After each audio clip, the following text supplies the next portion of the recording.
Assalamualaikum warahmatullahi wabarakatuh. Sedulur dimanapun panjenengan berada, seluruh netizen dimanapun panjenengan berada, kali ini saya akan sedikit mengomentari tentang Sayyid Qori.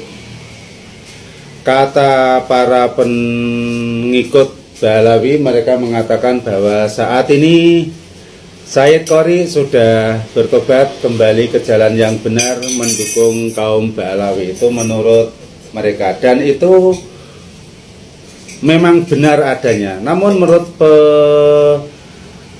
menurut apa yang saya lihat selama ini, sebenarnya Sayyid Qori itu tidak pernah sejalan dalam mendukung tesis Kiai Haji Imaduddin untuk yang menyatakan bahwa kaum Bahlawi tidak tersambung pada Rasulullah Shallallahu Alaihi Wasallam. Itu sudah sejak dulu saya perhatikan Sayyid Qori memang tidak sejalan dengan itu. Bahkan kemungkinan malah Sayyid Qori ini memanfaatkan momen untuk mencari panggung sendiri. Maka wajar kalau sekarang dia kembali kepada kembali mendukung pada klan Bahlawi. Mengapa saya katakan demikian bahwa dia tidak sejalan dengan Kiai Haji Imaduddin? Kiai Haji Imaduddin dalam rangka meruntuhkan klan Bahlawi melalui tesisnya itu mengedepankan akhlak. Tidak boleh dengan akhlak yang buruk. Ini tidak boleh, sangat tidak dianjurkan oleh Kiai Haji Imaduddin. Sementara Sayyid Qori dalam rangka ikut menyatakan bahwa klan Bahlawi tidak tersambung ke Rasulullah, saat itu beliau tidak menggunakan akhlak yang baik.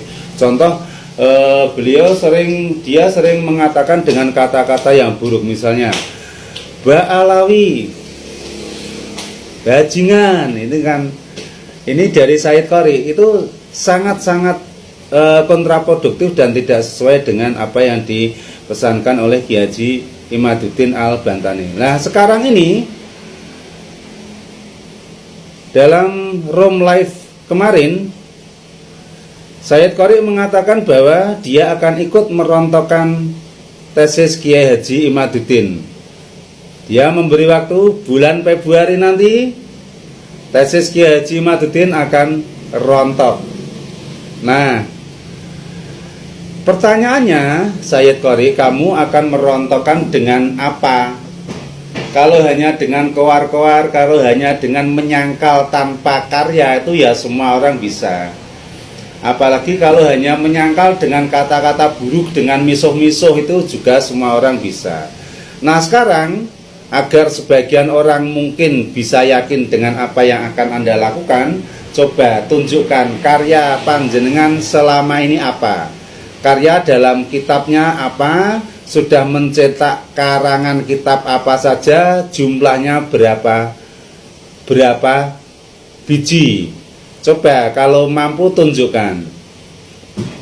Satu-satunya cara untuk merontokkan tesis Kiai Haji Imaduddin adalah dengan menjawab pertanyaan beliau, yaitu di mana Ubaidillah tercatat dalam kitab-kitab nasab, terutama abad ke-4 sampai ke-9. Ada atau tidak ada? Nah, kalau tidak ada, lah bagaimana kamu akan merontokkan? Mungkin dengan kata-kata yang lebih buruk lagi. Apakah dengan demikian? Saya pikir kalau hanya itu yang akan dilakukan, ini justru tidak akan menambah baik, tidak akan menambah baik citra klan Bahlawi, tapi menambah semakin buruk. Kalau yang kamu lakukan adalah upaya merontokkan tesis Kiai Haji Imaduddin tapi tidak menggunakan karya. Kamu juga mengatakan akan melawan tesis, yaitu dengan membuat antitesis. Antitesis itu dengan sebuah karya.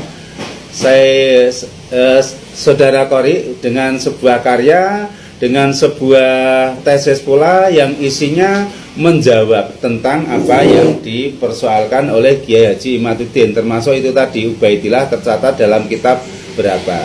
Kemudian banyak persoalan yang ada di situ.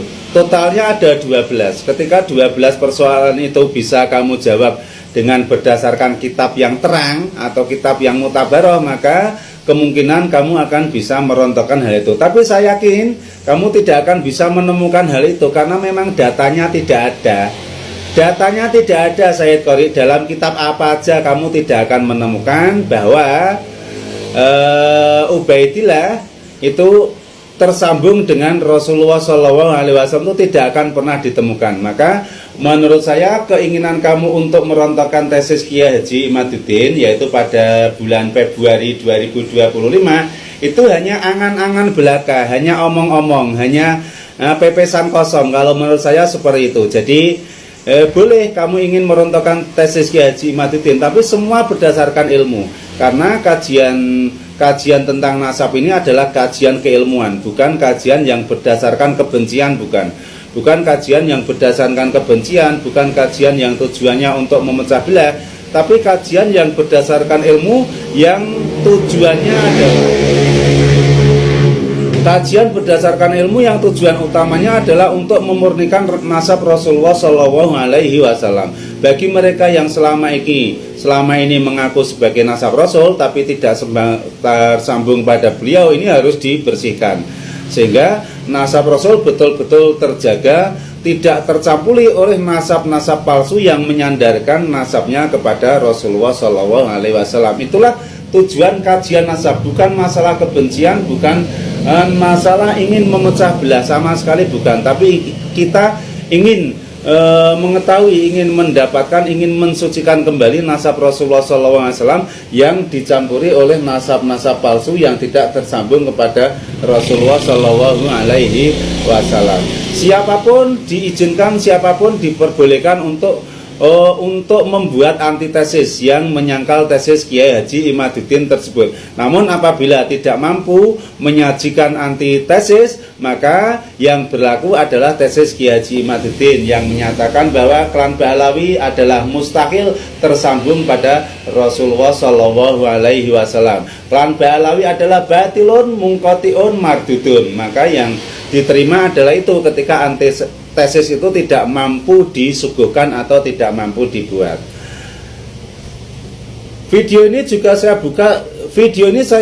buat juga dalam rangka menanamkan kecintaan kita pada Rasulullah SAW, bukan menanamkan rasa benci, bukan menanamkan atau bukan menginginkan adanya perpecahan di antara umat, bukan, sama sekali bukan.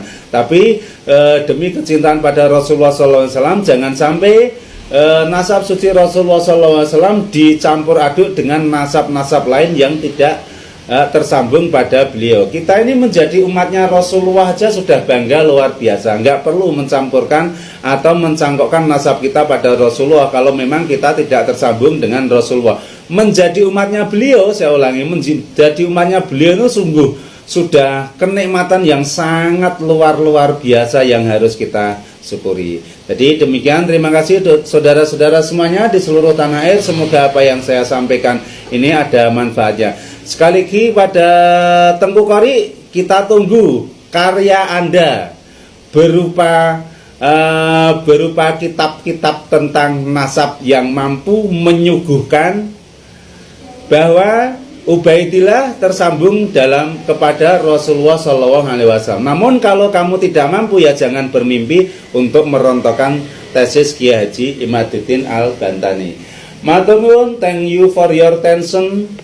Semoga ada manfaatnya. Matur nuwun, wassalamualaikum warahmatullahi wabarakatuh.